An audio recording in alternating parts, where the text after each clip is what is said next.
noite, meus irmãos queridos, minhas irmãs. Essa história de tempo de fala, de quando alguém fala, não querer que pare, é bacana, é um elogio, a gente fica tocado, mas tem que ser cuidadoso com isso. Quando eu estava ainda na segunda década de ministério, eu pastoreava uma igreja americana em São Paulo. Era uma igreja de língua inglesa, de expatriados americanos na cidade de São Paulo. E eles tinham uma preocupação muito grande com a duração do sermão. Precisava ser um sermão que tinha um período limitado de tempo, né? E um dia eu não conseguia parar o sermão, e ficava indo, e ficava indo, e ficava indo. E quando terminou, eu tinha pregado um tempão. E a esposa do presbítero, que era também o tesoureiro da igreja, então a gente tem que escutar a esposa dele, né? Na saída do culto, falou: pastor, o que foi que aconteceu? E eu tive que explicar para ela que eu tinha cronometrado quanto tempo levava se eu pegasse um certo tipo de menta que eu gostava muito, pusesse debaixo da minha língua e deixasse derreter. E a menta durava exatamente 22 a 24 minutos para ela derreter. Então eu botava na boca e pregava. E aí quando ela estivesse derretendo, mas na saída de casa, caiu um botão do meu paletó e eu botei no bolso. Na hora de pegar no bolso,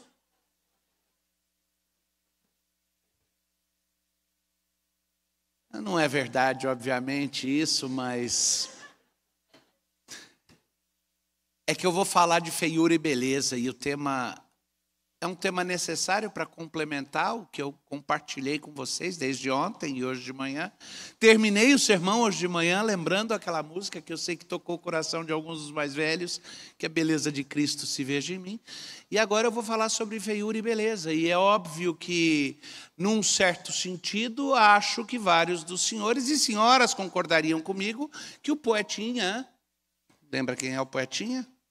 Vinícius de Moraes não estava completamente errado quando ele falou que beleza é fundamental. Ao mesmo tempo, o conceito de beleza precisa ser examinado cuidadosamente para que não sejamos injustos. E eu tenho aprendido o que isso significa desde cedo, toda vez que olho no espelho. Mas vivemos num mundo que quer redefinir o conceito de beleza. E o conceito de beleza é, sim, fundamental para compreendermos a relação que temos com Deus, quem Ele é e o que nos tornamos em Cristo. Porque a nossa identidade em Cristo inclui profunda beleza, para que a beleza de Cristo seja refletida em nós, para que o brilho dele seja visto, para que a nossa adoração seja na beleza da santidade. O problema de falar de beleza no mundo de hoje, e de feiura, especialmente fazendo o contraste das duas coisas, é que há um certo sentido no qual foi tudo relativizado, né? E eu reconheço que a perspectiva muda as coisas. Mas eu quero começar falando um pouquinho sobre essa mudança. Antes, escuta bem o texto que eu vou expor. No livro de Números, livro dos Números,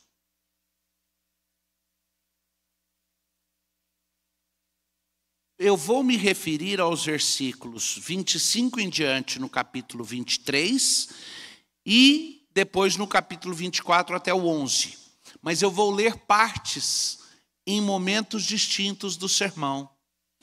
Então escute aqui a primeira leitura, capítulo 23, dos versículos 25 a 30. Então disse Balaque a Balaão: nem o amaldiçoarás, nem o abençoarás. Porém Balaão respondeu e disse a Balaque: já não te disse eu tudo que o Senhor falar, isso farei?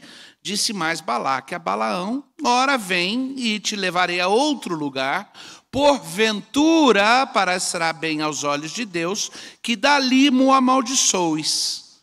Então Balaque levou Balaão consigo ao cimo do Peor, que olha para o lado do deserto. E Balaão disse para Balaque: edifica-me aqui 7 altares, prepara-me 7 novilhos e 7 carneiros.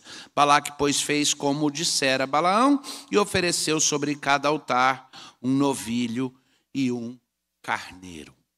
Essa questão de que perspectiva muda a narrativa, a gente sabe disso, mas nem sempre ela fica marcada na nossa cabeça. Por exemplo, eu tenho certeza que a maioria do povo de Israel, os nossos soldados aqui vão conseguir compreender o que isso significa, a maioria dos soldados de Israel, quando olharam para Golias, que se aproximava, ameaçando o exército de Deus, disseram: esse homem é tão grande, que ninguém vai conseguir prevalecer contra ele na batalha corpo a corpo.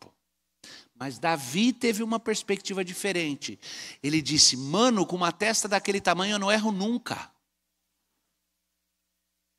Perspectiva distinta.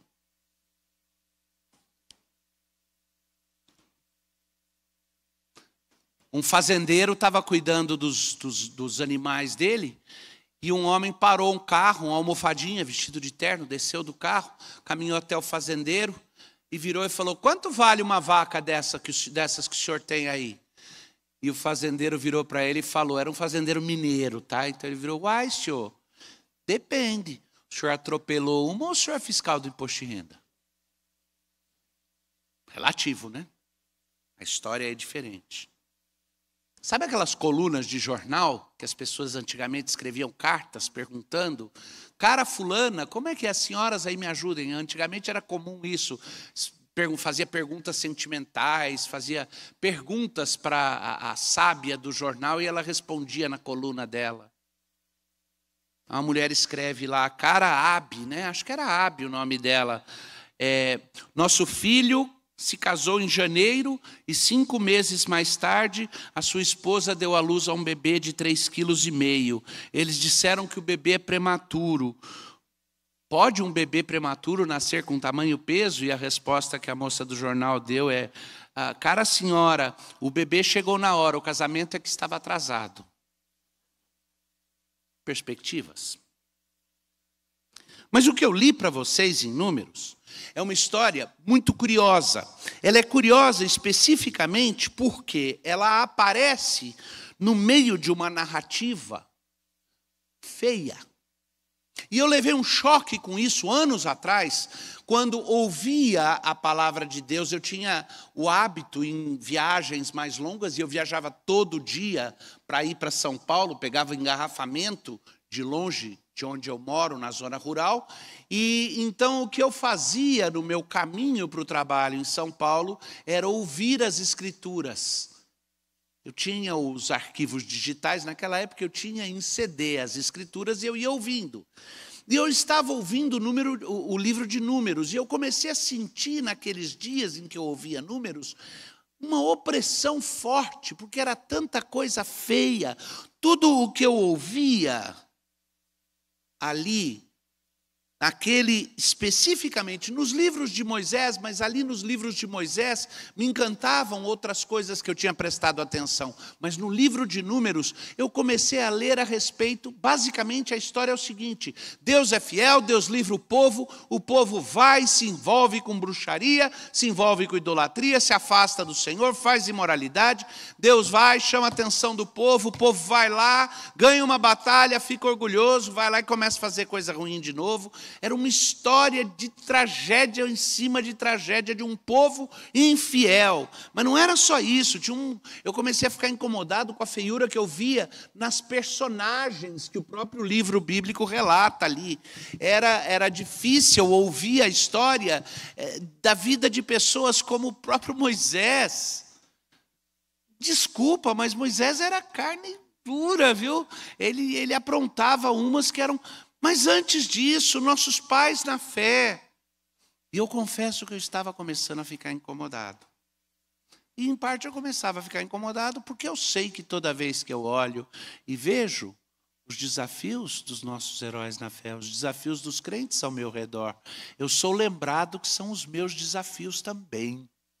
E se eu acho feio a forma como muitas vezes escorregamos e somos infiéis a Deus, eu acho feio a forma como a fidelidade a Deus é algo que, por mais que eu diga que me é caro, é difícil, é tão fácil negar a Deus. Se não com palavras, com ações, mas mesmo nossas palavras muitas vezes. Então eu confesso que eu estava incomodado do que eu estava vendo. E de repente surge uma história que interrompe completamente a narrativa do livro de Números. Uma história que cai de paraquedas no meio do fluxo narrativo, como se fosse um parênteses no meio, e aparece uma história, a história de Balaão, que não é a história de Balaão, é a história de Deus. E é uma história sobre profunda beleza que surge no meio da feiura. Ora, o que estava acontecendo é o seguinte: Deus está narrando a chegada do povo dele na terra prometida e a tentativa da conquista da terra. Deus estabelece com clareza como é que é para ser feito. Mas o povo tinha uma serviço tão dura que o que era para acontecer em 40 dias aconteceu em 40 anos.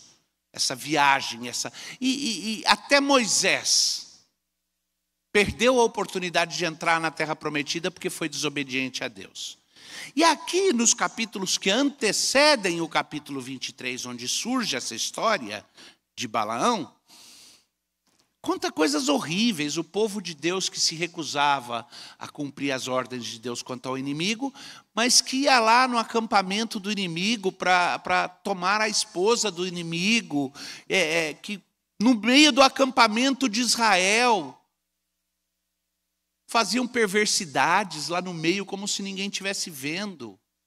Desafiavam a Deus. E a história é bem simples. Eu gostaria de ter tempo para ler a história toda para vocês. Não dá, eu vou resumir o que está acontecendo. Há um rei chamado Balaque. Balaque acabou de ver mais uma derrota diante do exército de Israel e ele está morrendo de medo. E ele é um rei esperto, ele é um rei dos moabitas. E ele percebe que a vantagem que Israel tem na guerra tem a ver com o Deus deles. Que eles não são um povo que mereciam um Deus tão carinhoso e cuidadoso com eles. Que a devoção deles não é o suficiente, não há razão para Deus proteger aquele povo, mas Deus fica protegendo aquele povo, e nenhum exército vai conseguir derrotar aquele povo enquanto eles tiverem a bênção de Deus. Então Balaque pensa e diz, ok, se a vantagem competitiva que eles têm é a bênção do Deus deles, o que eu preciso conseguir para reverter o jogo? Eu preciso conseguir, na melhor das hipóteses, que o Deus deles vire o apoio para mim. Na pior das hipóteses, que pelo menos ele pare de apoiar a eles. Faz lembrar um conto do sertão. Eu não vou desrespeitar os senhores tentando declamar a poesia na entonação original, porque é do sertão do Nordeste, e estando aqui serei mais cauteloso com isso, mas é um conto muito interessante, onde o senhor diz que caminhando no meio da mata, de repente se viu diante de uma onça e começou então a orar e disse, Senhor, se tu é amigo da onça, fazei com que ela me mate com uma patada só. Senhor, se tu és meu amigo, então fazei com que com essa quicezinha eu mate a bicha. Mas Senhor, se tu não é nem amigo da onça, nem meu, então se assenta no toquinho, que vai ser a batalha da vida para assistir. E Balaque, então, quer equalizar a situação. E ele ouve falar que há um profeta.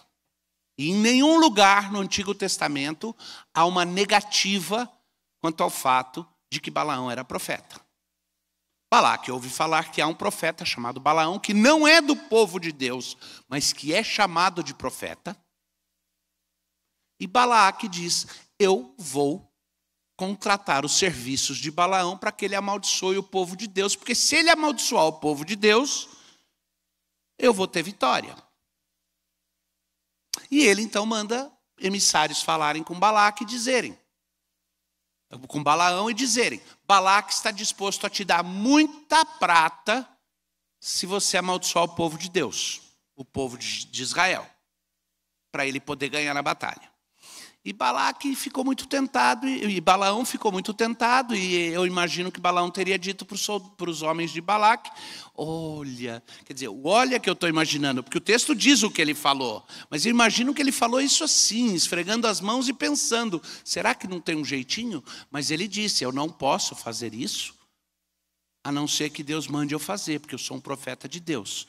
E se Deus me mandar fazer, eu faço, mas eu não posso voluntariamente fazer com que Deus amaldiçoe. Eu não posso lançar maldição sobre o povo que Deus abençoou, a não ser que eu consiga a autorização de Deus. Então os emissários disseram, ok, vamos embora. Mas aí Balaão estava assim... Eu me lembro uma vez, é muito difícil quando a gente está aqui na frente, a gente vê alguma coisa na igreja que é muito cômica e a gente tem que se segurar e não pode rir, porque os outros não sabem o que está acontecendo. Eu nunca me esqueço, comecinho de ministério, pastor muito jovem, tentando segurar a risada, quando eu vi um senhor e uma senhora sentados assim no segundo banco da igreja, e na hora dos dízimos e ofertas, os diáconos passavam com o cestinho, e o diácono chegou com o cestinho, e o marido olhou para a esposa e falou, põe o cheque. Ela olhou o cheque, leu. Ele falou, põe o cheque. Eles ficaram brigando porque ele queria que desse o cheque. Ela achou que era muito. Não queria que desse aquela oferta. E depois que eu vi isso acontecer um pouquinho, foi difícil segurar a risada. Aquela atitude dela de, eu sei que eu tenho que dar, mas não quero, é muito, meu bem. Balaão disse para ele, espera, passa a noite aqui. Eu vou consultar a Deus um pouquinho e vou ver se eu lembro Deus daquela sujeirada que está acontecendo lá no acampamento de Israel, se eu mostro as verrugas e os piolhos dos judeus para ele, porque quem sabe eu convença Deus a me deixar amaldiçoar, e aí eu posso ficar com a prata. Aí eu não faço nada contra Deus, mas fico com a prata.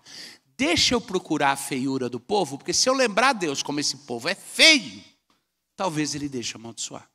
E aí os homens passam a noite na casa de Balaão. De manhã Balaão vira e fala, eu resolvi que eu vou com vocês. Mas eu só vou fazer o que Deus mandar, porque eu sou profeta de Deus. Mas eu vou junto. E não era para ele ir. É lógico que é no caminho, quando ele está indo para servir a Balaque, que acontece da mula dele, do jeguinho dele, tentar avisar. Não vai que vai ser encrenca. E é interessante que a narrativa, lembra que eu contei que ela interrompe o fluxo? Ela interrompe de um jeito muito bonito.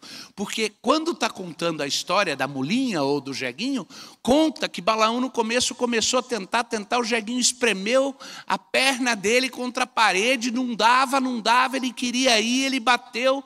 E eu já ouvi alguém virar e dizer que o jegue falou, mas falou meio assim, Balaão, alguma coisa desse tipo.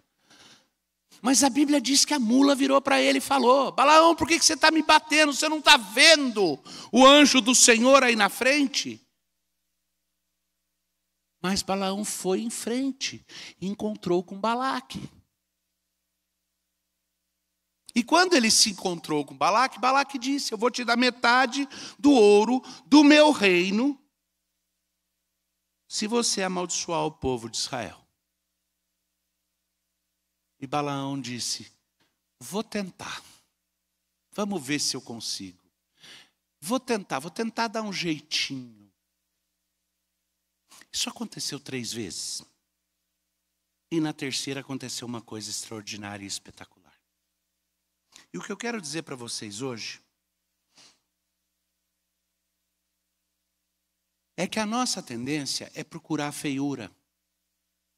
Quando a gente olha para a gente, quando a gente olha para os outros. E que honestamente, se a gente procurar o que é feio, o que é torto e o que é errado, vai achar. E quando Deus olha para nós, em nossa nudez e em nossa feiura, é óbvio que Ele sabe e vislumbra cada cantinho errado de nossas vidas. Abraão, Isaac, Jacó, a vida deles era marcada pelo quê? Além da fé e da esperança do Messias. Humanamente era marcada por imoralidade, mentira e engano. Eram características marcantes da vida desses 3 homens. Moisés, Miriam, Arão eram desobedientes. O povo que liderou Os homens e a mulher que lideraram o povo de Deus para fora do Egito eram desobedientes por natureza. Abraão não pôde nem entrar na terra prometida. Miriam morreu por causa da infidelidade e desobediência. Eles eram insubordinados. Arão fez um bezerro de ouro para o povo. E quando Moisés disse: Arão, o que é isso que você fez? Ele veio e falou: não sei, eu peguei o ouro porque estava preocupado que você não estava chegando, joguei no fogo, saiu esse bezerro. Pode ler lá no texto, é isso que está escrito.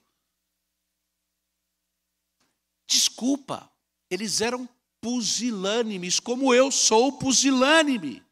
Não fora pela graça de Cristo, essa é a característica de feiura, de caráter, e feiura que se externaliza no resto. Essa é a realidade humana que é tão difícil de encarar. E o povo de Israel? Olha, o povo recebia do bom e do melhor e murmurava. O povo tinha medo, ao mesmo tempo era rebelde. Faz sentido? Se você tem medo, você vai ser rebelde? Sim, na maioria das vezes o medo nos leva à rebeldia. O povo era dado à imoralidade. Aliás, é muito curioso que quando termina a história de Balaão, o próximo passo que é contado é de novo história de imoralidade do povo de Israel no acampamento. O tempo inteiro. Na minha vida, na nossa igreja, nos 140 anos de história dessa igreja, nos 163 de história da IPB, na reforma protestante, nos 2000 anos de igreja após o Novo Testamento, se procurar feiura, vai encontrar. E a gente não pode gastar tempo tentando desprovar e dizer que não existe. Cristo veio exatamente porque somos pecadores. Nossas vidas, até nos momentos bons, são marcadas por pensamentos idólatras, por egoísmo, por vontade de vanglória, até nos momentos bons. Honestamente, por minha conta, eu acho que em minha vida eu nunca consegui fazer uma oração que fosse realmente isenta de idolatria. Você diz: pastor, não podemos falar não pode exagerar. Pode sim, porque a Bíblia diz que nós não sabemos orar como convém, e é por isso que o Espírito precisa traduzir. Nem nas orações. No entanto,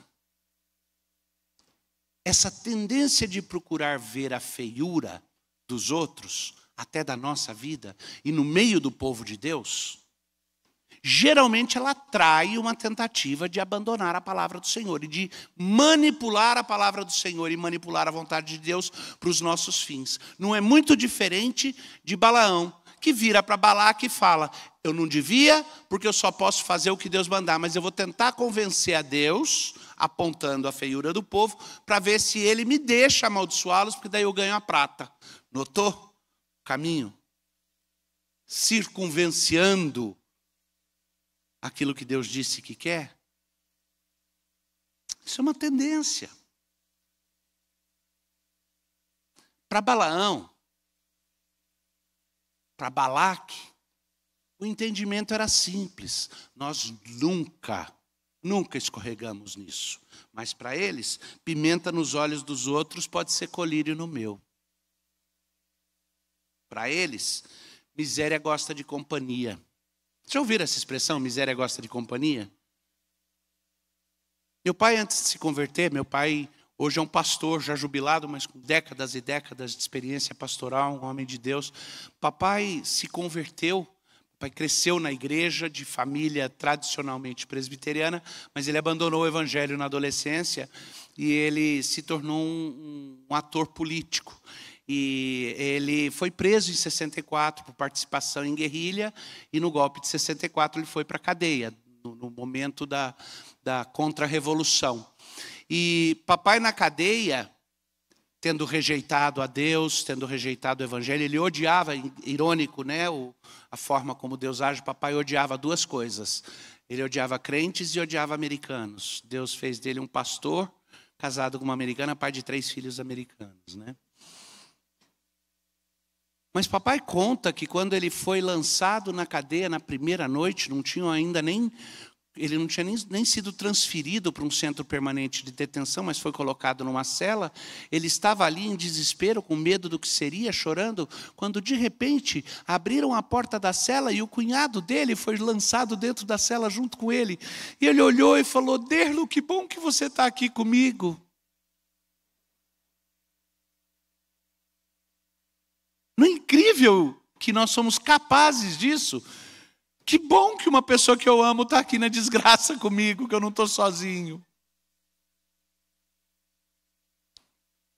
E muitas vezes a feiura em nossas vidas se manifesta numa frase que eu espero que fique gravada na sua cabeça, como algo nojento, para você nunca mais fazer.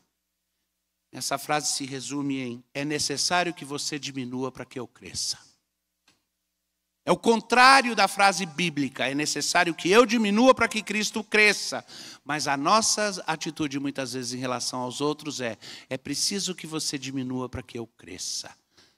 Por isso que a gente conta piada diminuindo os outros. Por isso que até nas nossas brincadeiras muitas vezes a tendência é: se eu diminuir as pessoas ao meu redor, eu me sobressaio.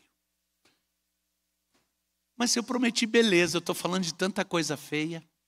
Deixa eu continuar a história e te contar o que acontece aqui na terceira tentativa.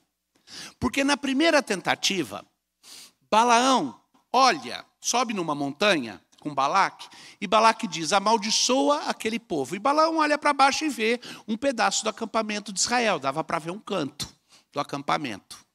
E eu imagino que se ele tivesse binóculos e olhasse, ele veria toda a corrupção que é descrita na Bíblia até aquele momento. Ele acharia desculpa para virar e falar: ó Deus, olha como o teu povo te nega e não te segue. Tira a bênção pelo menos uma noite para que eles levem uma surra do exército de Balaque. Mas Balaão vira e fala: só vou falar o que Deus mandar. Quando o Espírito desce, eu não tenho jeito de resistir. E, surpreendentemente, Balaão manda Balaque preparar para ele 7 altares, 7 sacrifícios, faz os 7 sacrifícios e invoca a Deus. E Deus diz: não amaldiçoe o meu povo, abençoa. E eu fico pensando naquela senhora de novo, resistindo, o cheque na mão, e ela: não, meu bem, não é muito, deixa. Sabendo que tinha que fazer aquele ato, mas resistindo, porque Deus diz para Balaão: não amaldiçoe, antes abençoe. Eu imagino que Balaão fala: foi-se a minha prata e talvez a minha cabeça, porque Balaque está aqui do lado. O rei está aqui do lado. Mas Balaão teve mais medo de Deus e disse: Deus abençoe a ti, ó povo de Israel. Balaque virou e falou para ele: você está doido, rapaz? Te trouxe aqui para amaldiçoar e você abençoou de novo, eles vão ficar mais fortes. Balaão disse: calma. Não deu certo dessa vez. Vamos para outra montanha? Vamos tentar de novo? Me dá mais uma chance. E foram para outra montanha. E em cima dessa outra montanha, a mesma coisa aconteceu. Balaão olhou para o acampamento de Israel, vendo lá o canto do acampamento, uma banda, e o texto bíblico diz especificamente uma banda do acampamento. Pediu que fossem feitos os sacrifícios e foi tentar amaldiçoar e saiu uma bênção de novo. E Balaque ficou maluco, disse: não tem jeito. E Balaão disse: me dá uma última chance. E então, a última chance, Balaque leva Balaão em cima do monte chamado Peor. E é um monte mais alto que os outros.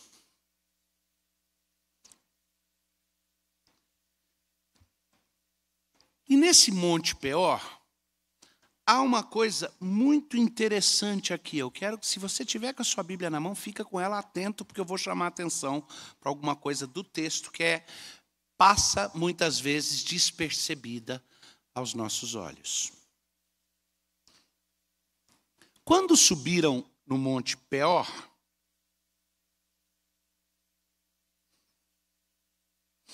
Balaão levantou os olhos, ele pediu o mesmo sacrifício, pediu a mesma coisa, e ele tinha toda a intenção de apontar a feiura do povo de Deus. E ao fazê-lo, ele estava mostrando a feiura dele, que era um vendido, estava mostrando a feiura de Balaque, que mesmo percebendo que Deus era poderoso, queria que Deus tirasse a bênção de Israel e desse para ele, porque ele era um egoísta, queria mercadejar a bênção de Deus. E mesmo nós, quando instrumentalizamos a nossa relação com Deus, quando procuramos ver a feiura dos outros para que nós nos pareçamos menos feios. Mas no momento em que Balaão, em cima do Peor, olhou para o acampamento, ele viu algo diferente.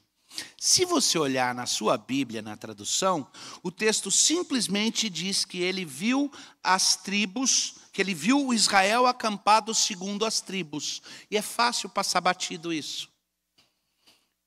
Mas no momento em que eu disser, vai fazer sentido para vocês. Quando o acampamento de Israel foi montado, havia instruções específicas de como que as tribos deveriam ser organizadas.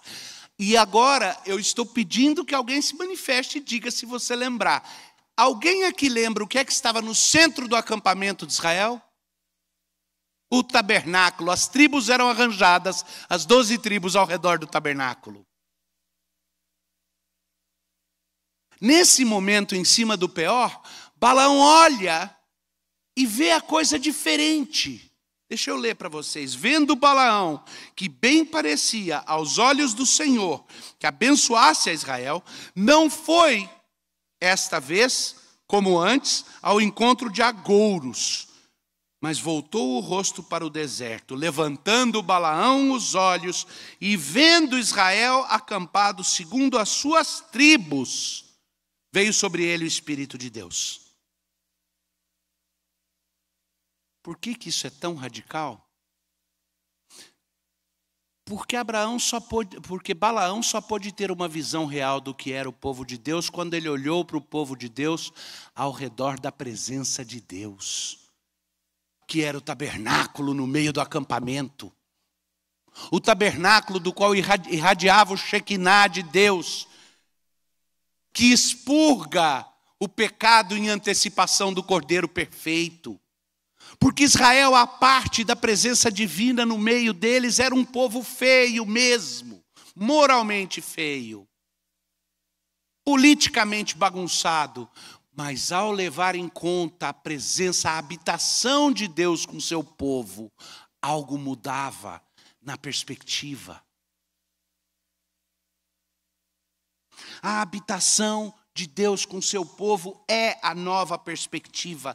E essa foi a nova perspectiva que para Balaão mudou tudo. E nós temos o tabernáculo de Deus, a habitação de Deus, a presença de Deus, hoje conosco permanentemente, aqui na igreja, em nossos corações e entre o povo de Deus. E é isso que muda a perspectiva. O que é que aconteceu quando Balaão viu o acampamento de Israel estruturado segundo as tribos em volta do tabernáculo? Quando ele viu da perspectiva de Deus, da perspectiva da presença de Deus no meio do povo. Está aqui o que ele disse. Levantando, versículo 2 do capítulo 24. Levantando Balaão os olhos e vendo Israel acampado segundo as suas tribos, veio sobre ele o Espírito de Deus e proferiu a palavra e disse, prestem bem atenção na palavra desse profeta, que não era nem do povo judeu, que nós nem sabemos se era convertido. Deus estava usando como profeta, porque no Novo Testamento tem coisas muito pesadas que são ditas a respeito dele, e especificamente a respeito desse processo dele de querer aceitar dinheiro para tentar manipular a Deus para amaldiçoar o povo. Mas quando veio o Espírito sobre ele, proferiu a sua palavra e disse, palavra de Balaão, filho de Beor, palavra de homem, agora de olhos abertos. Palavra daquele que ouve os ditos de Deus E que agora agora eu estou acrescentando porque está lá no texto original essa ideia de que é aquele que tem a visão do Todo-Poderoso e prostra-se, porém de olhos abertos. Agora eu estou de joelhos e de joelhos eu estou vendo mais. Agora de joelhos eu vejo a tua presença no meio daquele povo e eu entendo por que eles são lindos na tua presença. Porque é a tua presença que transforma aquele acampamento. A visão humana das coisas que Deus está fazendo, das nossas vidas, das nossas circunstâncias, sempre vai favorecer o destaque daquilo que é feio. E aí nós vamos tentar fingir que não estamos vendo o que é feio. Mas você sabe exatamente como é difícil quando você está conversando com alguém e você olha e vê uma pinta no rosto daquela pessoa e você, por alguma razão, olhou aquela pinta e se impressionou. Você sabe como é difícil parar de olhar depois. Toda hora que você está olhando, você só fica vendo aquilo. Quando você, moço ou moça, está com uma espinha num lugar feio do rosto, você passa o dia inteiro só vendo aquilo. Você olha no espelho e, pum, o olho só vai naquilo. Quando nós tentamos ter uma visão humana das coisas que Deus faz, a nossa tendência é só perceber o que nós achamos que é o feio. Mas Deus pretende uma perspectiva diferente. Deus pretende que nós olhemos para a obra que Ele está fazendo e entendamos que é Ele aquele que nos dá a verdadeira beleza. É Ele que transforma nossas comunidades. Nossa comunidade não é especial porque é feita de gente linda. A gente da nossa comunidade é linda porque Deus está no nosso meio. Essa é a inversão que acontece. E eu sei que, num certo sentido, é pesado o que eu estou falando, porque eu estou falando de uma mudança de perspectiva, onde a gente assume que a beleza de Cristo é aquilo que nos transforma e de que não há beleza em nós. O que foi dito a respeito de Jesus antes que morresse na cruz. Não havia nele beleza alguma, porque ele carregava o peso dos pecados do mundo. Mas ele carregou exatamente para que a beleza dele fosse plasmada em nós. E Balaão entendeu quando viu o acampamento. Mas eu ainda não li para vocês o que foi que Balaão falou. Eu li a introdução do que ele falou. O que Balaão falou está lá no versículo 5 em diante. E se você tiver com a sua Bíblia, acompanha comigo.